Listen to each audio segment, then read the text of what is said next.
Good morning. Today we are going to learn about geomorphic features of India. Um, when we are talking about geomorphic features, that is the relief features of India, it is now widely accepted that India's geographic position, continental outline, and basic geological structure resulted from the process of tectonic movement, the shifting of the enormous, rigid crustal plate over the earth, underlying molten layers of molten materials.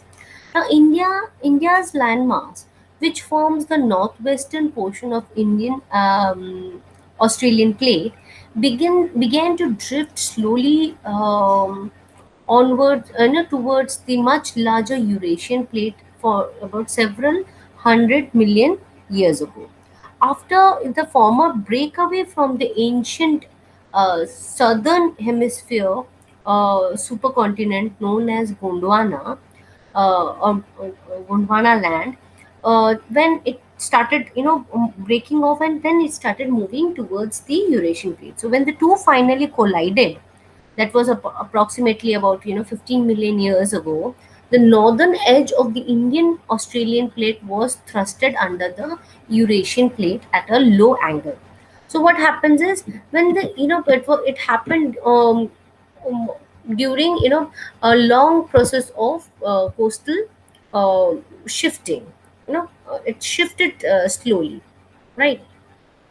So it was once part of a larger southern hemispheric landmass, which was known as Gondwana land, and it broke off from that and started moving and collided under the Eurasian plate. Okay, so the collision reduced the speed of the oncoming plate, but the under thrusting or subduction of the plate has or is still continue in the contrary in the contemporary part. Like, it has been continuous process. The effect of the collision and the collided subduction are numerous and extremely complicated. uh, an important consequence, however, was the slicing of crustal rock from the top of the under thrusting plate. Now, those slices are thrown back into a northern edge of Indian landmass and came from much of the Himalayan mountain system. So new mountains, together with vast amount of sediment eroded from them, uh, they were heavy at the Indian Australian plate, but just south of the range of was forced to move downwards and creating a zone of crustal subduction subsidence. So this continued for a rapid erosion of Himalayas and added to the sediment accumulation, which was subsequently carried by the mountain streams to fill the subsequent zones and causes it to sink furthermore. So the India's present day relief features have been imposed on three basic structure unit, that is Himalayas in the north, Deccan, that is the Peninsular Plateau region in the south, and the Indo-Gangetic Plain over the subsidence zone between the two, the Himalayas and the Deccan Plateau. So the further we can see is that, let's start. Let me see. Yeah.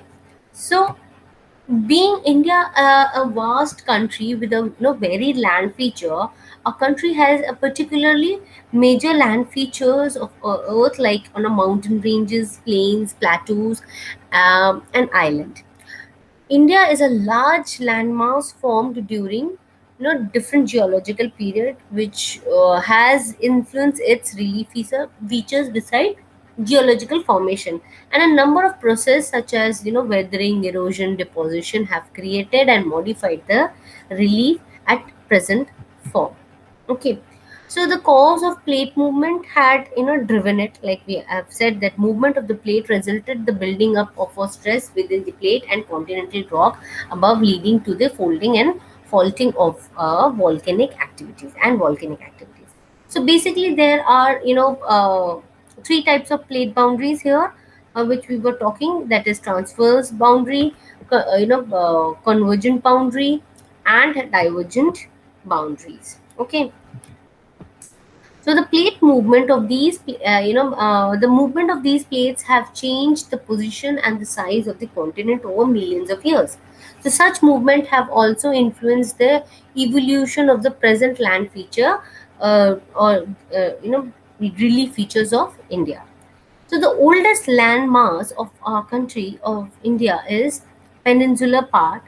The landmass which was part of once a Gondwana land, including India, Australia, South Africa, and South America as one single whole land.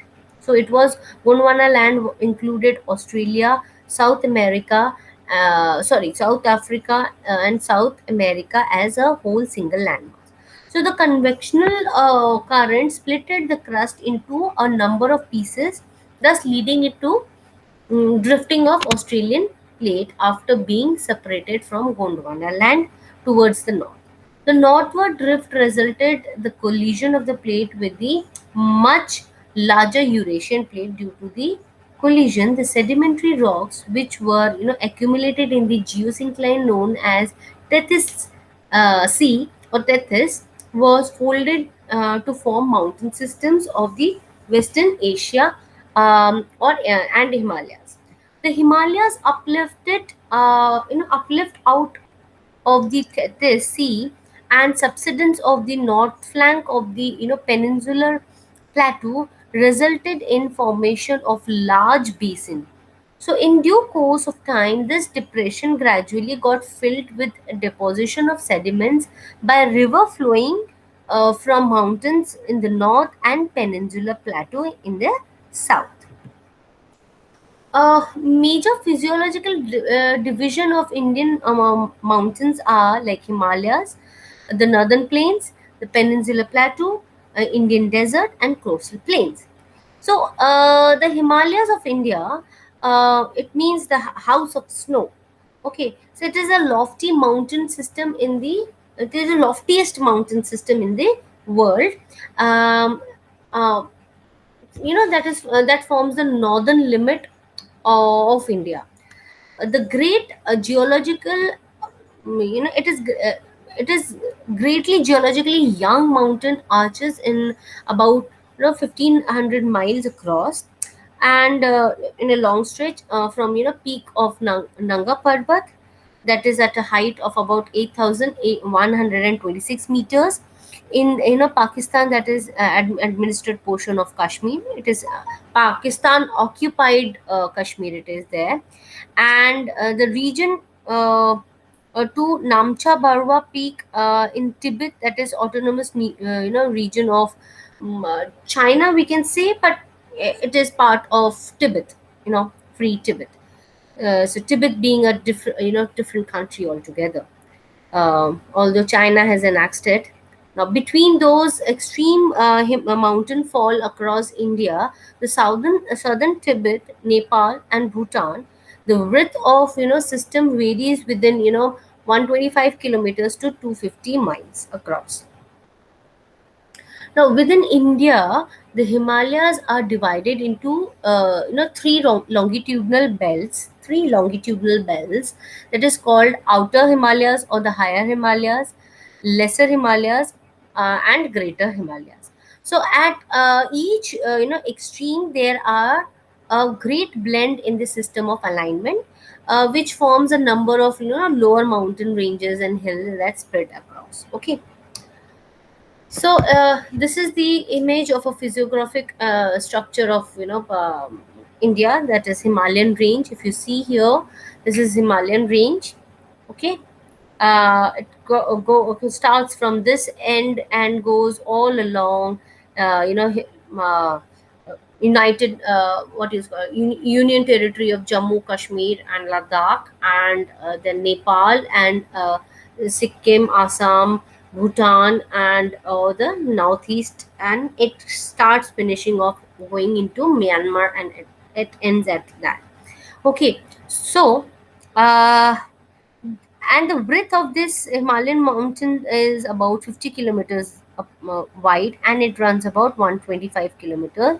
It ranges different. So from here to here, it can, different, about 125 kilometers wide, and from here it can be about 50 kilometers at the narrowest point. Uh, okay, now let me change this right now. Himalayan mountains that is geologically young in structure and young fold mountains stretched over northern borders of India. Now these mountains, like mountain ranges, runs in the northwest direction from Indus to Brahmaputra. Now Himalayas represent the loftiest and one of the most rugged barriers of the world. They form an arc which covers a distance of about 2400 kilometers, and their breadth varies from 400 kilometers in Kashmir to about 150 kilometers in Arunachal Pradesh. The latitudinal variation are greater in eastern half than that of western half. Okay, so the Himalaya consists of three parallel ranges, um, into longitudinal extent: the greater Himalayas, the lesser Himalayas, and the Shivaliks. Okay. Now, the Himalayas that stretch across the northern boundary of India. These are the greater, mountains in the world. Now, they stretch from Jammu and Kashmir, now in Union Territory of Jammu, Kashmir, and Ladakh in the west, and to Arunachal Pradesh in the east. Now, they form natural boundaries between India and China. The Himalayan range passes through many Indian states. They are, Jammu and Kashmir, Himachal Pradesh, Uttarakhand, Sikkim, West Bengal, Arunachal Pradesh, and northeastern state. Now, Himalayas can be divided into three parallel ranges with, larger valleys, that is Greater Himalayas, or we can call it Himadri, lesser Himalayas or Himachal, lower Himalayas or Shivalik. The mountains decreases in height from, west to east. As we go from west to east, the mountain ranges reduces in heights. So Himadri is the, greatest range of Himalayas, and it has the highest peak of the world. And lesser Himalayas like Himachal ranges between, is found between Himadri and the Shivaliks. Okay, so the mountain in this range are not very high, though the winters see its snowfall, and the summers are cool and pleasant throughout the year. So the greater Himalayas, or the Himadri, or the inner Himalayas, is the most continuous range, consisting of lofty peak with an average height of about 600 meters. It consists all the prominent Himalayan peaks like Mount Everest in Nepal, Kanchenjunga in Sikkim in India. And the folds of the Himalayas are asymmetric in nature, and the core of this part of Himalaya is composed of granite. So it sees perennial snowbound mountain claps, and a number of glaciers descend from these ranges. Uh, Let me take a little detour on this. Like those in the, west, who lies within the, most of the higher peaks are also, taken up by, you know m- or annexed by Pakistan and Afghanistan, with those in the eastern straddle in India borders, and with Myanmar at the easternmost part. So the north of Himalayas are the plateau of Tibet, and various trans Himalayan ranges along, a small part of which is Ladakh. That is the Union Territory of India, and it is within the, territorial remit of the country.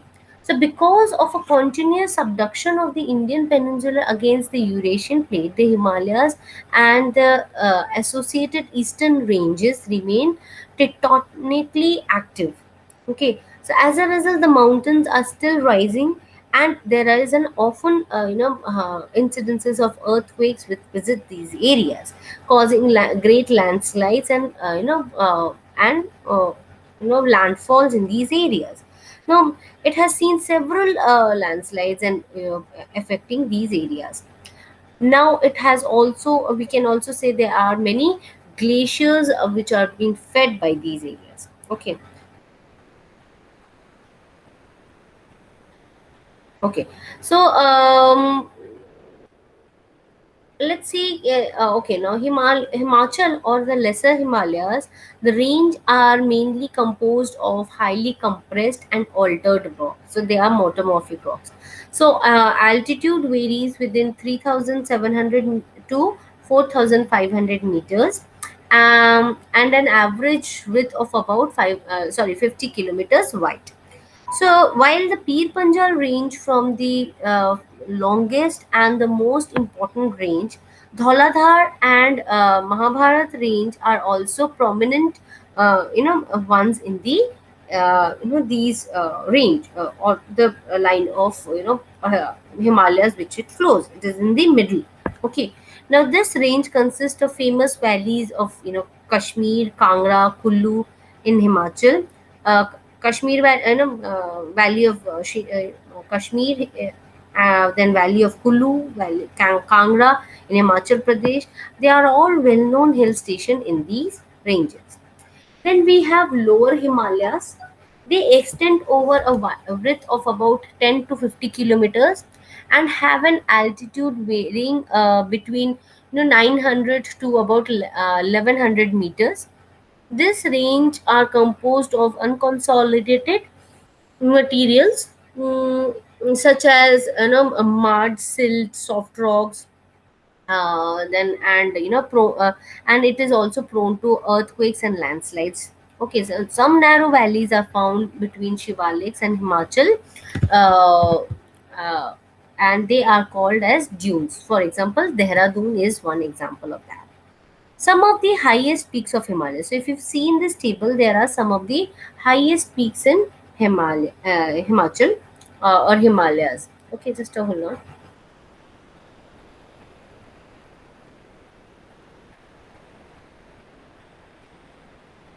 Okay. Now, again, let me come back to this. This outer Himalayas, that is the Shivaliks. Okay, what happens here? That the southernmost of the three mountain belts, this is the outermost Himalayas, that is towards India, and it is called as Shivaliks. It ranges height between 900 to 1100 meters in elevation, and the range narrows as it moves towards east, and with hardly dysentery boundaries at in Doras and plains of West Bengals. Okay, so interspread in the Shivaliks, it is heavily cultivated and flat valleys called dunes, and has a high population density in these areas. So then when we see this, the lesser Himalayas in the north of Shivaliks are separated from the fault zone, that is the lesser, and rises to an height of about 3600 to about 4600 meters in height. Okay, and that falls in between, and then the greater Himalayas. Now, associated ranges, that is in general the various ranges in the hill running parallel to Himalayas, are those especially prominent in the northwest, where Zaskar range and Ladakh and Karakoram range all are very important, because they have a wide range of glaciers in here. Then it runs to the northeastern worlds towards the greater Himalayas, and also in the Kashmir region in the Pir Panjal range, which extend along the southwest of Great Himalayas from the western and south flank of the valley of Kashmir. Now, it is at it is its extremities. The Himalayas give away to a number of ranges running northwestwards, including the heavy forecast like Patkai Range and the Nanga and the Mizo Hills, Naga and the Mizo Hills, which extend along the Indian borders with the Myanmar and to the southern fanland of Bangladesh. Okay, so within the Naga Hills, the readily Loktak Lake and the Manipur River Valley is an important feature in these areas. Now, the branching of forms those hills, and in the north eastern area where the Mirki hills are in the western part, and Jainti, Khasi, and Garo hills, which runs just north of the Indian border with Bangladesh, and collectively the latter forms a group of designated hill system, that is Shillong, that is part of Himalayan plateau. Okay. Um, so now when we are talking about some of the highest peaks in Himalayas, like Mount Everest, that is in Nepal, Kanchenjunga in India, Malkau in Nepal, Dholagiri in Giri in Nepal, Nanga Parbat in India, Annapurna in Nepal, Nanda Devi in India, Kemak in India, Naimcha Barwa in India again, and Guru Mantha is also in Nepal, and they are giving the glaciers of the Himalayan range gives rise to many big rivers like Ganga, Yamuna, Satluj, Indus, and even Brahmaputra. So the northern plains, then we come into Indo-Gangetic plains or the northern plains. The second greatest structure component of India and the Indo-Gangetic plains is the northern plains. It lies between the Himalayas and the Deccans, and the plain occupies the Himalayan deep formerly as a seabed known now it is filled up with uh, uh, river sediments, that is alluvium, to the depth of up to about 600 feet in the surface. Now, the plain stretches from, which is now in the Pakistan province of Sindh, then Punjab, and where, in India, then you have that is Indus Valley river system, that is you have Bias, Satluj, and all they are all tributaries of Indus, and in tributaries the eastward of Brahmaputra river in Assam state, and so on. The Ganga river basin in that is mainly it stretches in the state of Uttar Pradesh and Bihar, forms the central and the principal part of the plain in the Himalayan foothills. The eastern portion is made up of combination of delta of Ganga and Brahmaputra river system. So the northern plain has been formed by interplay of three major river system, that is Indus, Ganga, and Brahmaputra, along with their tributaries. This plain is form a wide form of alluvial soil, and the deposition of alluvium in the vast basin lying at the foothills of Himalayas over millions of years, forming a fertile plain. So it stretches over an area of 7 lakh square kilometers, and the plain being about 2400 kilometers long, and 24 240 kilometers to about 320 kilometers broad. In a densely populated physiographical division, which is a rich soil cover with combined with adequate water supply and favorable climate, it is agriculturally a very productive part of India. Okay, so now it is, you can see it is divided in three parts. That is the first here, the second in the middle, and the third in this range. So the northern plains broadly is divided three section. Again, in the western part, that is you have Punjab plains, then in the middle you have Ganga plains, and in the east you have Brahmaputra plains. The Punjab Plains, the western part of Indian plain, is called as Punjab Plains, and it is formed by Indus and its tributaries. The larger part of this plain lies within Pakistan. The Indus and its tributaries, that is Ravi, Beas, Chenab, Sachlaj, are all tributaries of Indus and part of this river basin. So the section of the plain is dominated by Doabas. This section is dominated by Doabas. So this is a river system. This is, here it is showing the list: Satluj, Beas, Ravi, Chenab, Jhelum, and all are part of Indus, like Sindhu basin, and it is joining here at some point, becoming a large watershed region. Okay, this is a Ghaggar river, which it's get underground, and there is again a what you call paleo channel or dry river bed, which is arising at the border of the Indian continent. Okay, now there's a Luni river. This is also a seasonal river now. It has dried up eventually, like with season again it fills up. Then you have Yamuna being a part of Ganga, and Yamuna's tributaries also joining here, and Ganga has also several tributaries. So it extends from this end to this end, all is part of Ganga river system. So it extends from Ghaggar and to Tista river basin. So the main extent between Ghaggar to and Tista river, the eastern state, Haryana, Delhi, UP, Bihar, uh, parts of Jharkhand, West Bengal, lies in the Ganga Brahmaputra plains. So the Brahmaputra plains forms the eastern part of the northern plain and mostly lies in the Assam region. So the northern plains can be divided into four regions.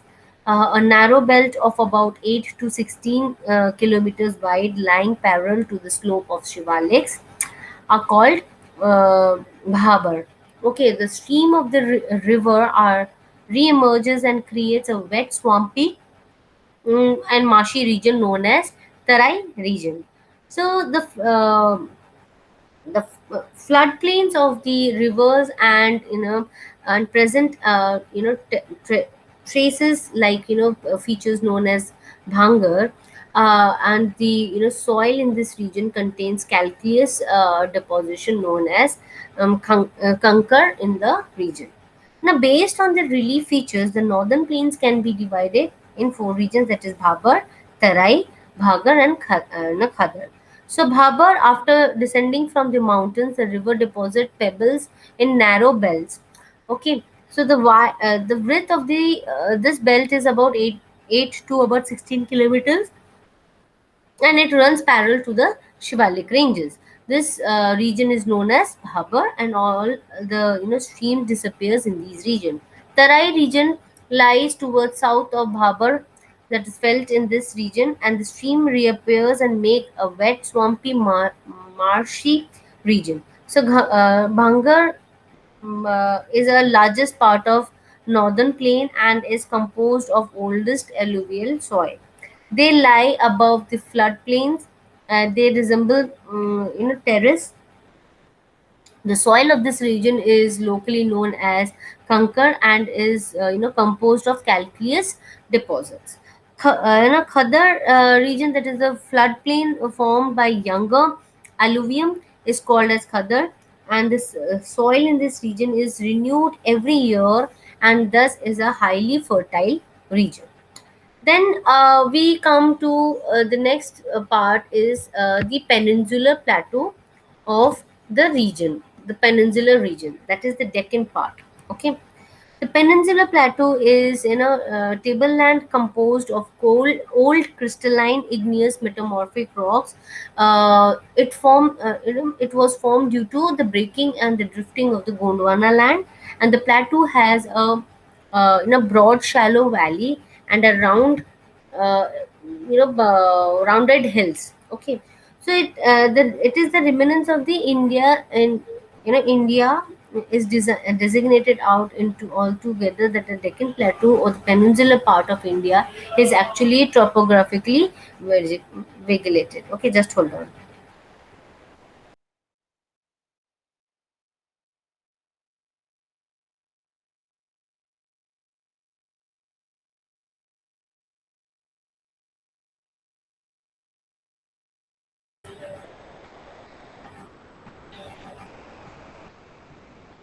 The plateau consists of three, broad divisions that are Central Highlands, Deccan Plateau, and Chota Nagpur Plateau.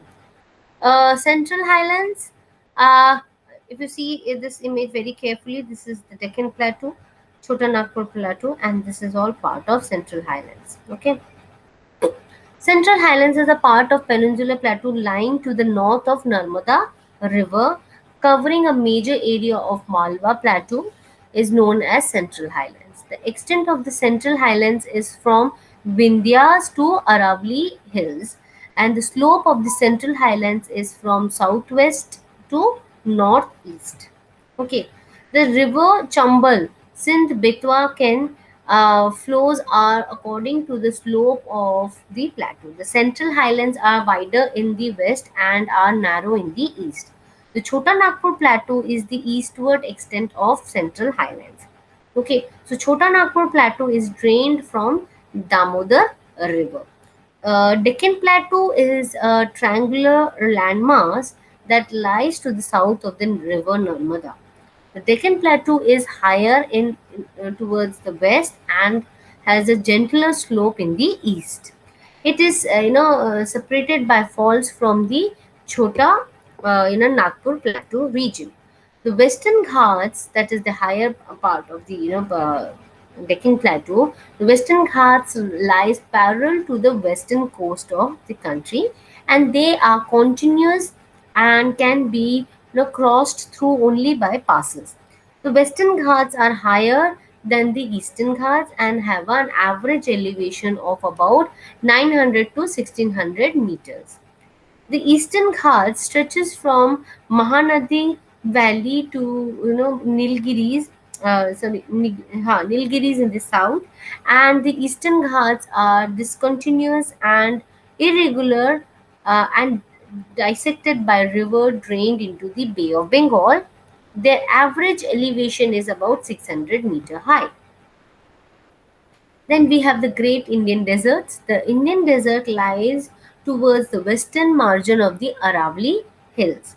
Now, it is an undulating sandy plain covered with sand dunes. This region receives very low rainfall for about 1500 sorry 150 millimeter per year.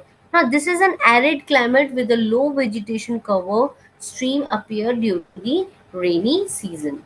Indian desert, that is the Indian Desert or the Thar Desert, is a large arid region in the northern part of the Indian subcontinent with an area of about 2 million square kilometers in area. So it is about ninth largest subtropical desertic region.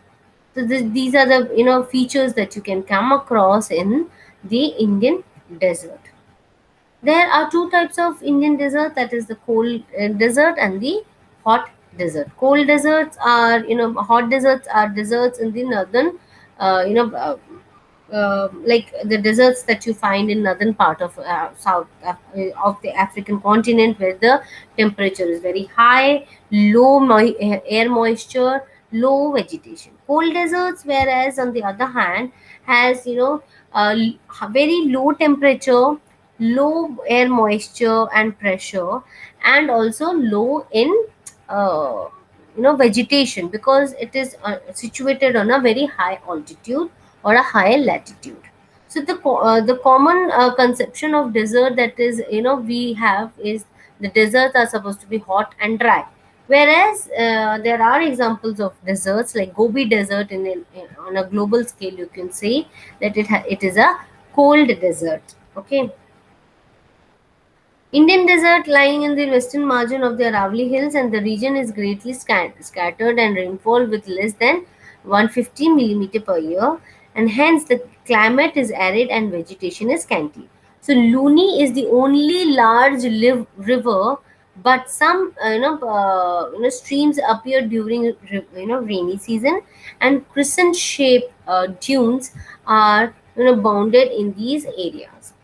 So the coastal plains again. Now, when we come to peninsular part of here, we have a large range of coastal plains. So the peninsular plateau is flanked by the stretch of narrow coastal strips. They run along the Arabian Sea on the west, along the Bay of Bengal in the east. So the western coast lies between the Western Ghats and the Arabian Sea.